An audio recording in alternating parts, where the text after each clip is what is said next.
आखिरकार बच्चों को जिस गर्मी की छुट्टियों का बेसब्री से इंतजार था वह शुरू हो चुकी थी। लेकिन छुट्टियों के साथ एक और डरावनी चीज भी आ गई थी, होमवर्क। इस बार शिक्षक ने नोबिता और उसके दोस्तों को एक अलग तरह का प्रोजेक्ट दिया था। उन्हें किसी भी विषय पर स्वतंत्र रूप से शोध करना था, यानी वे अपनी पसंद की किसी भी चीज का अध्ययन करके उसकी रिपोर्ट तैयार कर सकते थे। छुट्टियां शुरू हुए आधा समय ही बीता था कि डेकिसुगी ने अपना नदी के पानी से संबंधित शोध पूरा कर लिया। शिजुका ने भी अपनी मॉर्निंग ग्लोरी यानी सुबह खिलने वाले फूलों पर रिसर्च लगभग पूरी कर ली थी। सुनियो ने मौसम और हवा की दिशा पर शोध करने का फैसला किया। वो हर दिन गुब्बारे उड़ाकर मौसम और हवा की दिशा का पता लगा रहा था। यहाँ तक कि जियान भी सुनियो की मदद कर रहा था। लेकिन इन सब के बीच सिर्फ नोबिता को ही समझ नहीं आ रहा था कि आखिर वह अपना शोध किस विषय पर करे। आखिरकार नोबिता ने फैसला किया कि वह भविष्य में जाकर अपना होमवर्क ही कॉपी कर लेगा। लेकिन रास्ते में उसकी मुलाकात टाइम पेट्रोल के अधिकारियों से हो गई। उन्होंने उससे कुछ सामान्य से सवाल पूछे ही थे कि अचानक उन्हें किसी आपातकालीन संदेश के कारण तुरंत वहाँ से जाना पड़ा। कुछ देर बाद एक डिलीवरी वाला आया और उसने डोरेमोन से एक टाइम डिलीवरी पैकेज पर हस्ताक्षर करवाए। असल में डोरेमोन ने खास तौर पर एक ऐसा गैजेट मंगवाया था जिसे क्रिएशन ऑफ द वर्ल्ड के लिए बनाया गया था। इस गैजेट की मदद से एक पूरा ब्रह्मांड बनाया जा सकता था। ये सुनकर नोबिता बेहद खुश हो गया। उसने तुरंत गैजेट खोलकर प्रयोग शुरू कर दिया। डोरेमोन ने जमीन पर एक खास चटाई बिछाई और नोबिता को एक ऐसी छड़ी दी जिसकी मदद से वह इस पूरी प्रक्रिया को नियंत्रित कर सकता था। खुद को दुनिया का निर्माता समझकर नोबिता ने ब्रह्मांड बनाने के लिए जरूरी अलग अलग तत्वों को एक साथ डालना शुरू किया और उन्हें लगातार मिलाने लगा। कुछ ही देर में वहाँ एक प्रारंभिक निहारिका यानी प्राइमोर्डियल नेबुला बनने लगी। नोबिता ने तुरंत इस अवस्था को अपनी रिसर्च डायरी में नोट कर लिया। अब उन्हें अगले दिन तक इंतजार करना था, क्योंकि यह निहारिका धीरे धीरे एक पूरे ब्रह्मांड को जन्म देने वाली थी। अगली सुबह डोरेमोन ने नोबिता को जल्दी से उठाया। उनका बनाया हुआ ब्रह्मांड अब तेजी से विकसित हो चुका था। सूर्य दिखाई देने लगा था। उसके आसपास अभी सिर्फ छोटे छोटे क्षुद्र ग्रह घूम रहे थे, लेकिन जल्द ही असली ग्रह भी बनने वाले थे। ब्रह्मांड के विकास को तेज करने के लिए डोरेमोन ने एक खास टाइम एक्सेलरेटर का इस्तेमाल किया। अब पृथ्वी पर बीतने वाले सिर्फ 3 घंटे उस कृत्रिम ब्रह्मांड में लगभग 1 अरब साल के बराबर थे। डोरेमोन ने नोबिता से कहा कि अगर उसे ग्रहों को ठीक से बनते हुए देखना है तो उसे लगातार उन्हें मिलाते रहना होगा। लेकिन नोबिता में इतना धैर्य कहाँ था। वह इतने लंबे समय तक इंतजार नहीं करना चाहता था। इसलिए उसने सोचा कि पहले बाहर जाकर थोड़ी मस्ती कर ली जाए। नोबिता घर से बाहर निकला और सड़क पर चल रहा था कि तभी सामने से जियान रोता हुआ उसकी तरफ आता दिखाई दिया। नोबिता ने पूछा तो पता चला कि सुनियो ने मौसम पर अपना शोध छोड़ दिया था। अब उसने फैसला किया था कि वह बाहर से कीड़ों के नमूने खरीदकर अपना प्रोजेक्ट पूरा कर देगा। इस तरह जियान को लगा कि सुनियो ने उसे बीच रास्ते में छोड़ दिया है। नोबिता को थोड़ा बुरा लगा, लेकिन उसने सोचा कि कम से कम वह खुद तो अपना होमवर्क कर रहा था। अगर शिक्षक गुस्सा करेंगे तो जियान अकेले ही उस गुस्से को झेल लेगा। लेकिन जियान ने नोबिता को इतनी आसानी से जाने नहीं दिया। उसने नोबिता की जमकर पिटाई कर दी। पिटाई के बाद जब नोबिता वापस घर पहुंचा तो उसने देखा कि उसके बनाए हुए ब्रह्मांड में एक बड़ी समस्या हो चुकी थी। सूर्य की गर्मी के कारण सारे क्षुद्र ग्रह जलकर नष्ट हो गए थे। पृथ्वी अभी पूरी तरह बन भी नहीं पाई थी कि वह भी नष्ट हो गई। नोबिता का पूरा प्रयोग बर्बाद हो चुका था, लेकिन डोरेमोन के पास इसका भी समाधान था। उसने रिवाइंड बटन दबाकर पूरे ब्रह्मांड को 1 घंटे पीछे की स्थिति में वापस कर दिया। इसके बाद नोबिता ने इस बार बिना कोई गलती किए लगातार ग्रहों को मिलाना शुरू किया। आखिरकार लगभग 4.5 अरब साल पहले की पृथ्वी बनकर तैयार हो गई। उसी रात जियान ने फिर नोबिता से मिलने का फैसला किया। वह इस बार नोबिता के साथ मिलकर अपना शोध करना चाहता था, लेकिन रास्ते में उसे आसमान से गिरते हुए 2 चमकदार उल्कापिंड दिखाई दिए। दोनों उल्कापिंड पास के पहाड़ी जंगल में जाकर गिरे। जियान उत्सुकता से वहां पहुंचा और उसने जो देखा उसे देखकर उसके होश उड़ गए। वहां 2 मैंटिस जैसे कीट मानव मौजूद थे। जियान की चीख सुनकर उन दोनों का ध्यान उसकी तरफ चला गया। उन्होंने जियान पर लेजर से हमला कर दिया, लेकिन इससे पहले कि जियान को कोई नुकसान पहुंचता, टाइम पेट्रोल वहां पहुंच गई। टाइम पेट्रोल को देखते ही वे दोनों कीट मानव वहां से भाग निकले। अगली सुबह नोबिता की बनाई हुई पृथ्वी में अब एक प्रारंभिक वायुमंडल भी बन चुका था। लगातार हो रही भारी बारिश के कारण जल्द ही पृथ्वी पर महासागर बनने वाले थे और इन्हीं महासागरों के अंदर जीवन की पहली शुरुआत होने वाली थी। कुछ ही समय बाद पानी ने लगभग पूरी पृथ्वी को ढक लिया। डोरेमोन ने नोबिता से कहा कि अब उसे अपनी भगवान वाली शक्ति का इस्तेमाल करना चाहिए। नोबिता ने जैसे ही अपना प्रयोग किया, महासागर में पहली बार एक कोशिकीय शैवाल जैसे जीव दिखाई देने लगे। धीरे धीरे पृथ्वी जीवन के विस्फोट वाले दौर में प्रवेश करने लगी। समुद्र के अंदर तरह तरह के जीव तेजी से विकसित होने लगे। बड़ी मछलियाँ छोटी मछलियों को खाने लगी और और इसी तरह पृथ्वी पर सबसे शुरुआती खाद्य श्रृंखला बनने लगी।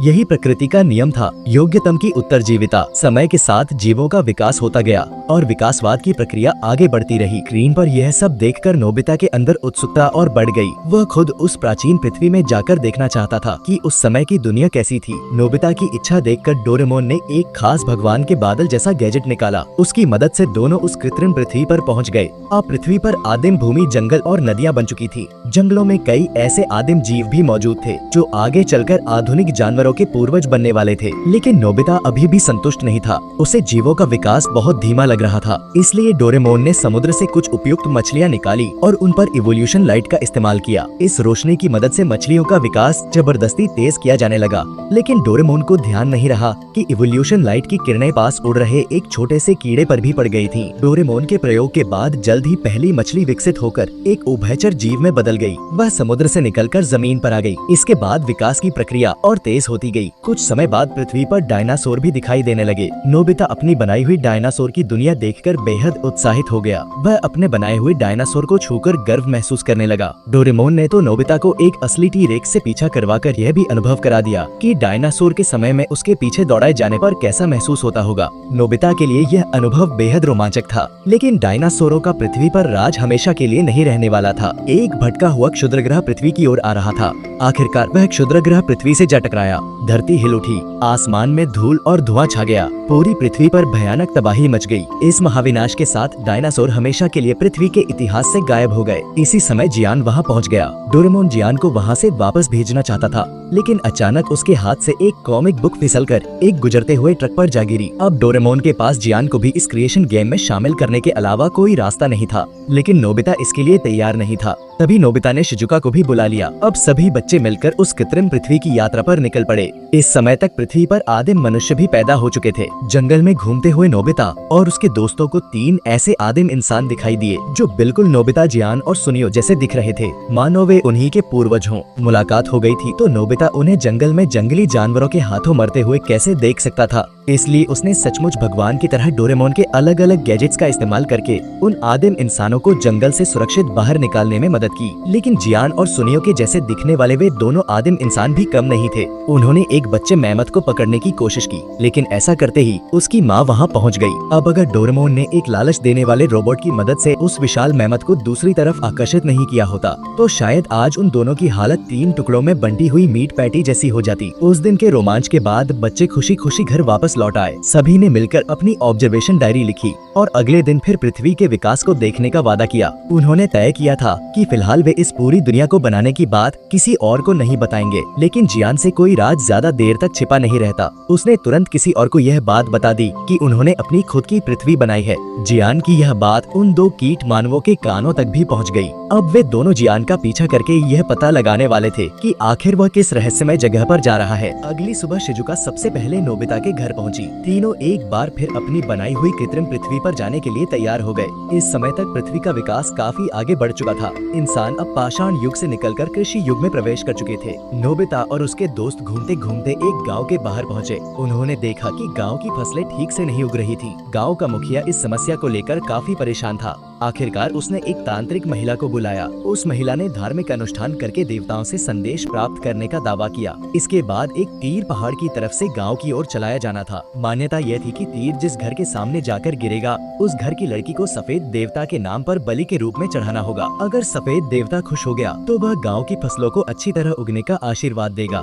यह सब देखकर डोरेमोन को लगा कि यह बहुत ही अंधविश्वासी और गलत परंपरा है। उसने तुरंत अपनी बनाना पंखी निकाली और तीर को हवा में ही दूसरी दिशा में उड़ा दिया। अब गांव के मुखिया ने अपने सैनिकों को आदेश दिया कि वे उस तीर को ढूंढकर पता लगाएं कि वह आखिर कहां जाकर गिरा है। तभी नोबिता की नजर उस तीर पर पड़ी। वह एक घर की छत में जाकर फंस गया था। नोबिता उसे निकालने के लिए आगे बढ़ा, लेकिन डोरेमोन ने उसे रोक दिया। कुछ ही देर बाद गांव के सैनिक भी वहां पहुंच गए। उन्होंने उस तीर को एक पवित्र तलवार समझ लिया और उसके संकेत के अनुसार उस लड़की को ढूंढ निकाला जिसे सफेद देवता को बलि के रूप में चढ़ाया जाना था। गांव वाले उस लड़की को लेकर सफेद देवता की गुफा के बाहर पहुंच गए। वे काफी देर तक इंतजार करते रहे, लेकिन सफेद देवता वहां नहीं आया। इसके बजाय वहां एक सैनिक आया जिसका नाम कुमायन था। नोबिता को उसे देखते ही लगा कि शायद यही उसके पूर्वजों में से एक है। लेकिन तभी गुफा के अंदर से एक विशालकाय 2 सिर वाला सफेद कनखजूरा बाहर निकल आया। वह सीधे कुमायन और उस लड़की की ओर झपटा। असल में यही उस सफेद देवता का असली रूप था। कुमायन लड़की को लेकर भागा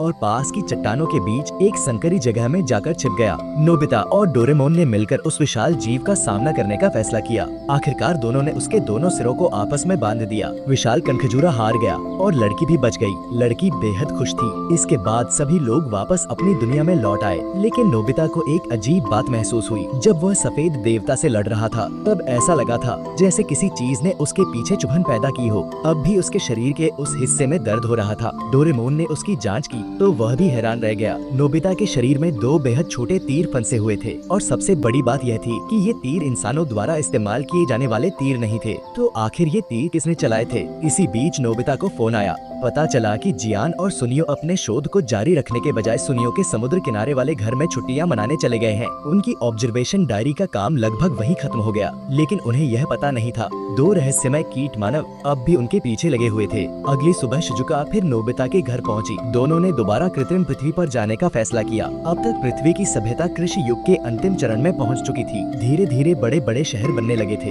शिजुका ने दूसरे देशों में जाकर वहाँ की सभ्यता और लोगों को देखने की इच्छा जताई, लेकिन नोबिता का ध्यान अभी भी अपने पूर्वजों पर था। इसलिए उसने डोरेमोन और शिजुका को अलविदा कहा और अकेले जापान में रुक गया। कुछ ही समय में उसे अपने पूर्वज नोबिनाई का पता चल गया। नोबिनाई एक गरीब जड़ी बूटी बेचने वाला व्यक्ति था। वह जंगलों से जड़ी बूटियां इकट्ठी करके उन्हें बेचता था, लेकिन कई बार उसकी जड़ी बूटियां बिकती ही नहीं थी। एक दिन भी उसकी कमाई नहीं हुई, इसलिए वह रात में ही अपने घर की ओर लौट रहा था। नोबिता ने अपने सिर पर स्टोन हैट पहन लिया और चुपचाप अपने पूर्वज के पीछे चलने लगा ताकि रास्ते में उसकी रक्षा कर सके। नोबिनाई को पैदल घर लौटने में काफी परेशानी हो रही थी। यह देखकर नोबिता ने तुरंत कहीं भी जाने वाला दरवाजा निकाला और उसकी मदद से नोबिनाई कुछ ही पल में अपने घर के पास पहुंच गया। घर के बाहर पहुंचने पर नोबिनाई को एक बहुत बड़ा कीड़ा मिला। वह घायल था। नोबिनाई उसे घर के अंदर नहीं ले जा सकता था, इसलिए उसने उसे लकड़ी रखने वाले कमरे में रख दिया। उसने उसके घाव पर पट्टी बांधी और उसकी देखभाल करने लगा। नोबिनाई ने उस कीड़े का नाम अर्जुन रखा। वह रोज उसकी देखभाल करता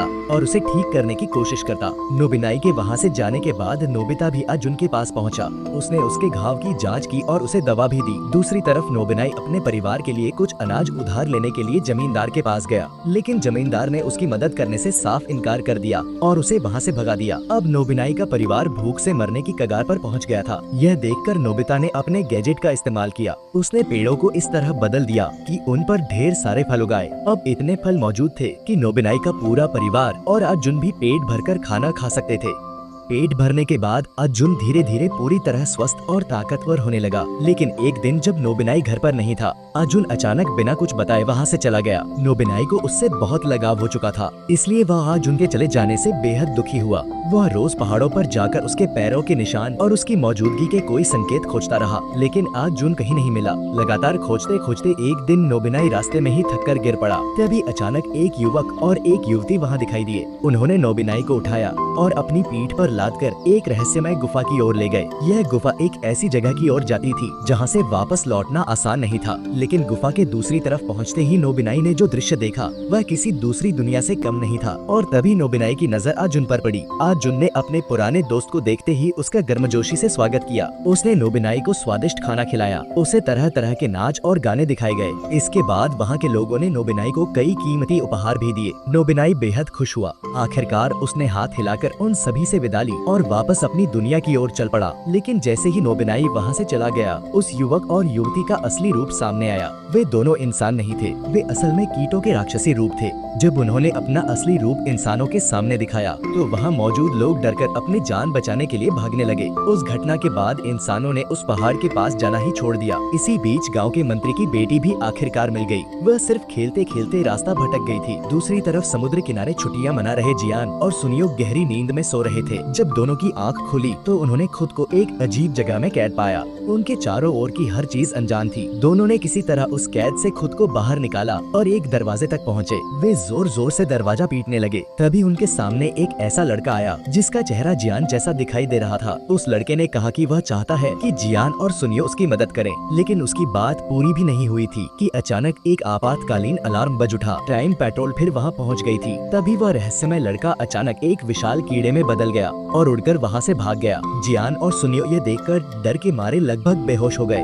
उस कीट मानव के निर्देश पर एक हरे कीड़े के आकार का अंतरिक्ष यान तुरंत वहाँ से उड़ गया और उसने टाइम पेट्रोल को पीछे छोड़ दिया। अब नोबिता की बनाई हुई पृथ्वी तेजी से आगे बढ़ रही थी। सभ्यता आखिरकार औद्योगिक युग में प्रवेश कर चुकी थी। नोबिता शिजुका को लेकर अपने पूर्वज नोबिनाई के वंशजों को देखने जाने ही वाला था कि तभी उसे एक बड़ी खबर मिली। डेकिसुगी के पूर्वज डेकिमात्सु ने प्रकृति पर विजय प्राप्त करते हुए आखिरकार दक्षिणी ध्रुव यानी अंटार्कटिका तक पहुंचने में सफलता हासिल कर ली थी, लेकिन वहां उन्हें एक विशाल गुफा दिखाई दी। डोरेमोन ने अनुमान लगाया कि शायद यह गुफा पृथ्वी के नीचे मौजूद किसी दूसरी दुनिया का प्रवेश द्वार हो सकती है। डेकिमात्सु को नोबिता फाउंडेशन की ओर से निमंत्रण मिला। वह नोबिता फाउंडेशन के अध्यक्ष नोबुहिदे के घर पहुंचा। नोबुहिदे को जब पता चला कि डेकिमात्सु अंटार्कटिका की उस विशाल गुफा में अभियान चलाने वाला है, तो उसने इस अभियान को आर्थिक मदद देने का फैसला किया, लेकिन उसकी एक शर्त थी। वह चाहता था कि उसकी सचिव युआन शिजाई भी इस अभियान का हिस्सा बने।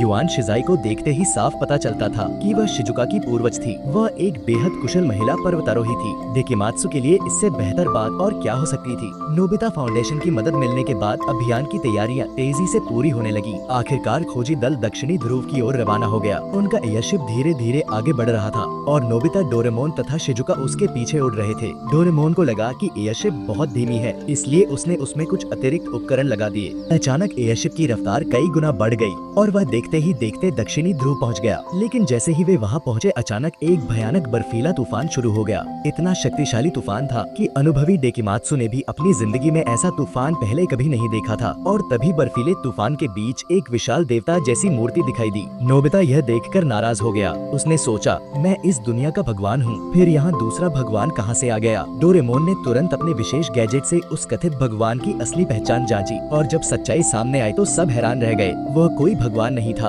वह असल में बहुत सारे कीड़ों का एक विशाल समूह था जो मिलकर भगवान जैसी आकृति बना रहा था। डोरेमोन ने उनका असली रूप सबके सामने उजागर कर दिया। कीट तुरंत वहाँ से भाग गए और कुछ ही देर बाद आसमान भी साफ हो गया। अब सभी लोगों को वह विशाल दक्षिणी ध्रुव की गुफा दिखाई दे रही थी। अभियान का एयरशिप धीरे धीरे उस गुफा के अंदर प्रवेश करने लगा। वह लगातार नीचे उतरता गया और आखिरकार वह एक बिल्कुल नई दुनिया में पहुंच गया। लेकिन इससे पहले कि वे इस नई दुनिया को ठीक से समझ पाते, अचानक कई उड़न तश्तरियां यानी यूएफओ उनके एयरशिप के चारों तरफ आ गई। अब उनके पास यूएफओ के निर्देशों का पालन करने के अलावा कोई रास्ता नहीं था। उन्होंने एयरशिप को नीचे उतारा। इस बीच नोबुहिदे ने खुद आगे बढ़कर उन रहस्यमय जीवों से बातचीत करने की जिम्मेदारी ली। जल्द ही पता चल गया कि यह पूरी भूमिगत दुनिया कीटों के कब्जे में थी। नोबुहिदे की मुलाकात वहाँ के कीटों के राष्ट्रपति से हुई। इंसानों के साथ बातचीत करना आसान बनाने के लिए राष्ट्रपति ने अपना रूप बदलकर इंसान जैसा बना लिया। इसके बाद दोनों के बीच बातचीत शुरू हुई। कीटों के राष्ट्रपति ने बताया कि बहुत समय पहले पृथ्वी की सतह पर पूरी तरह से कीटों का राज था।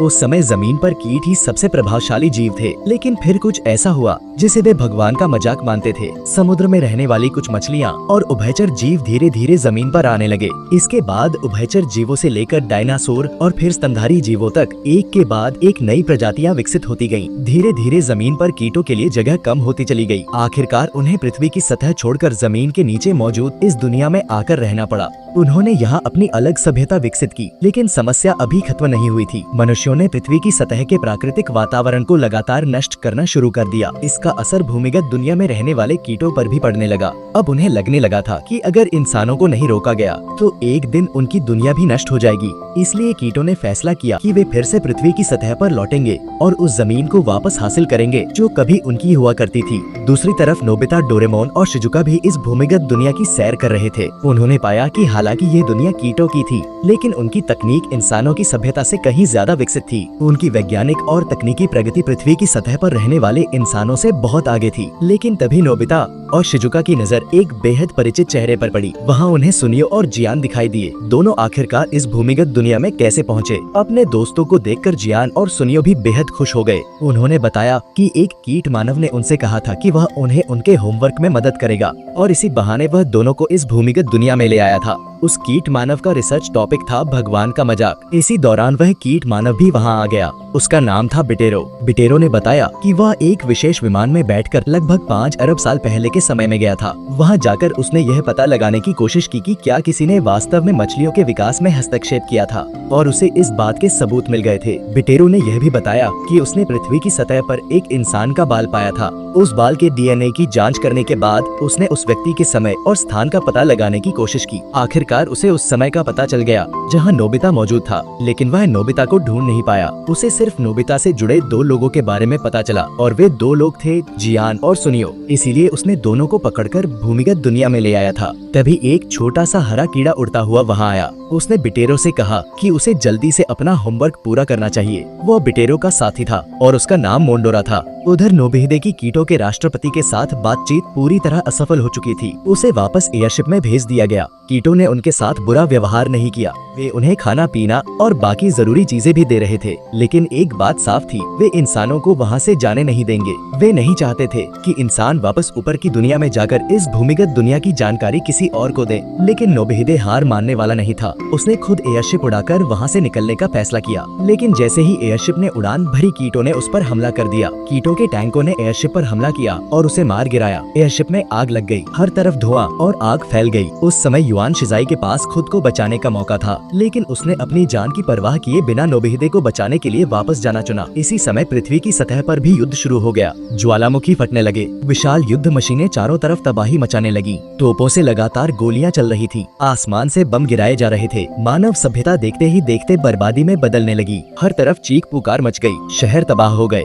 पूरी मानव दुनिया एक विशाल खंडहर में बदलती हुई दिखाई देने लगी। लेकिन तभी अचानक सब कुछ गायब हो गया। नोबिहिदे ने आंखें खोली। असल में उसने जो कुछ देखा था वह केवल एक भयानक भविष्य की कल्पना थी, लेकिन यह भविष्य सिर्फ कल्पना नहीं था। अगर इंसानों और कीटों के बीच युद्ध शुरू हो गया तो यही भविष्य सच भी हो सकता था। स्थिति बेहद गंभीर हो चुकी थी। इसी निर्णायक समय पर बिटेरो नोबिता को लेकर अपने पिता के पास पहुंचा। उसके पिता ही भूमिगत कीटों के राष्ट्रपति थे। बिटेरो ने अपने पिता से कहा कि नोबिता ही इस पूरी दुनिया का असली सृष्टिकर्ता है, यानी जिस दुनिया को वे बचाने के लिए लड़ रहे थे उसे वास्तव में नोबिता ने ही बनाया था। नोबिता ने अब अपनी सबसे बड़ी शक्ति का इस्तेमाल करने का फैसला किया। उसने अपना भगवान वाला चटाई गैजेट निकाला। इसके जरिए उसने कीटों के लिए एक दूसरी पृथ्वी तैयार कर दी। यह पृथ्वी लगभग 40 करोड़ नहीं बल्कि 40 अरब वर्ष पहले की पृथ्वी जैसी प्रारंभिक अवस्था में थी, जहां जीवन का लगभग कोई अस्तित्व नहीं था। इसलिए कीटों के लिए वहां जाकर नई दुनिया बसाना बिल्कुल सही समाधान था। इस तरह इंसानों और कीटों के बीच होने वाला युद्ध टल गया। मानव दुनिया में फिर से शांति और स्थिरता लौट आई। नोबिता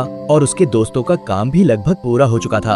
अब उन्हें अपनी असली दुनिया में वापस लौटना था। आखिरकार उन्हें अपना समर रिसर्च डायरी भी तो पूरा करना था। और इस तरह नोबिता की अपनी बनाई हुई पृथ्वी की रोमांचक यात्रा समाप्त हो गई।